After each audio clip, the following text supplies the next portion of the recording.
জাদু করা হয়েছে কিনা এটা বোঝার কিছু উপায় আছে। বুয়েটের অনেক বড় একজন ইঞ্জিনিয়ার, ওনার বাসায় জিনের উপদ্রব শুরু হয়েছে। ওনার ওয়াইফ আপনার ওই যে বটিতেই কমলা কেটে ফালি করে রেখেছে, এক ফালি কাটছে, এরপর দেখে আরেক ফালি নাই, নিয়ে গেছে।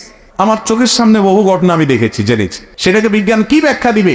আমার ফ্যামিলির মধ্যে এরকম কিছু কিছু ঘটনা আমার চোখের সামনে বা আমাদের চোখের সামনে এরকম ঘটেছে, দেখার সুযোগ হয়েছে। জাদু করা হয়েছে কিনা এটা বোঝার কিছু উপায় আছে। তোমাদের থেকে একটা উপায় হলো, কোন ট্রিটমেন্টে কাজ হচ্ছে না, কোনোভাবেই কোনো ডায়াগনোসিস হচ্ছে না, কোনো রোগ ধরা পড়ছে না, দিন দিন দুর্বল হয়ে যাচ্ছেন, কৃষকায় হয়ে যাচ্ছেন, বিছানায় পড়ে যাচ্ছেন, কর্মক্ষমতা হারিয়ে ফেলছেন, অস্বাভাবিক পর্যায়ের অবনতি হচ্ছে, এ ধরনের পরিস্থিতি হলে জাদু আপনাকে করা হয়ে থাকতে পারে, দুষ্টজিনের প্রভাব থাকতে পারে, এবং এটি হাদিস দ্বারা প্রমাণিত।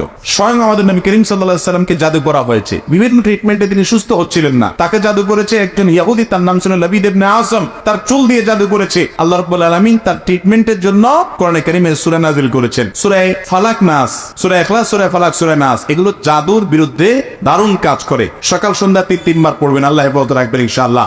এছাড়া জাদু করা হয়েছে কিনা, যারা ঝাড়ফুঁক করেন কোরআনের আলোকে এবং এই জাতীয় কাজ করতে গিয়ে অনেক উল্টাপাল্টা করেন, মিথ্যার আশ্রয় নেন, প্রতারক টাইপের কিছু কবিরাজ আছে, সেগুলো না। যারা কোরআন হাদিসের আলোকে ঝাড়ফুঁক করেন, তাদের কাছে গেলে আপনার বিভিন্ন আমলের মাধ্যমে তারা পরখ করতে পারেন। বিশেষ করে জাদুগ্রস্ত লোকদের একটা বড় আলামত হলো, আমি নিজে এরকম বহু মানুষ দেখেছি। দেখেন, যারা আমাদের অনেক ভাই আছেন যারা অলৌকিকত্ব বিশ্বাস করেন না, এবং ইন্টারেস্টিং বিষয় হলো তাদের ইমানে আসার জন্য এই একটা পয়েন্টই যথেষ্ট।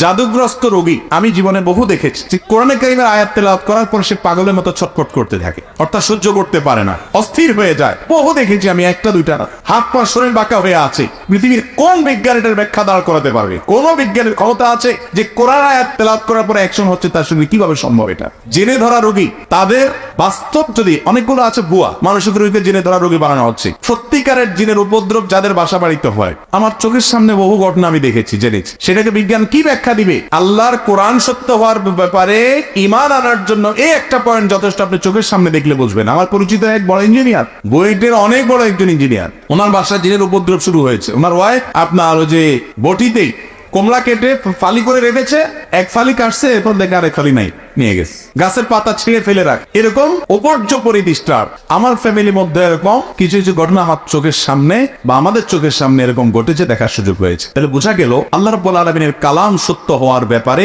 এই ঘটনাগুলো যথেষ্ট। যদি কারোর চোখ থাকে সে একটু দেখলেই বুঝতে পারবে। যাই হোক, যেটা বলছিলাম, জাদুগ্রস্ত ব্যক্তি চেনার উপায় কি? একটা বড় উপায় হলো কোরআনে কারীমের বিশেষ কিছু আয়াতের তেলাওয়াত, বিশেষ করে ঝাড়ফুঁক যারা করেন তাদের তেলাওয়াতে এটার এফেক্ট ওই ব্যক্তির মধ্যে ধরা পড়ে। তো এই জন্য সংশ্লিষ্ট ব্যক্তিদের কাছে যাবেন যারা ভালো করে বুঝেন। এক্ষেত্রে বেশিরভাগই বাণিজ্যিক ভাবে কাজ করে, অসত্য কাজ করে। আল্লাহ তাআলা সবাইকে হেফাজতে রাখুন। জাদুটনাতে যদি বেঁচে থাকতে চান, নিয়মিত সকাল সন্ধ্যার আমলগুলো করবেন। আমাদের একটা ছোট্ট দোয়ার বই আছে, রাসূলুল্লাহ সাল্লাল্লাহু আলাইহি সাল্লামের সকাল সন্ধ্যার আমল। এটা সুন্নাহ ফাউন্ডেশন থেকে আপনার স্বল্প মূল্যে বিক্রি করা হয়, বিতরণের জন্য ফ্রি, আপনার বিতরণের জন্য ব্যবস্থা আছে। এই বই সংগ্রহ করে সকাল সন্ধ্যা পড়বেন। ছোট্ট একটা